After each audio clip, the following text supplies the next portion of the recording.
Hi guys and welcome back to my YouTube channel. My name is Sello. Please do not forget to subscribe, comment, like and also share this video.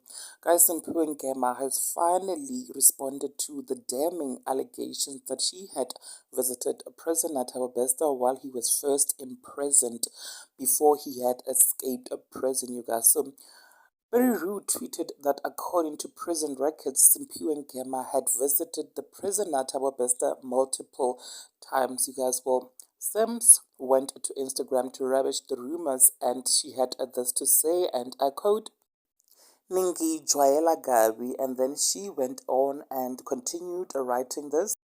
Stop trying to vilify his victims and using us as a tool for distraction and tell us the truth.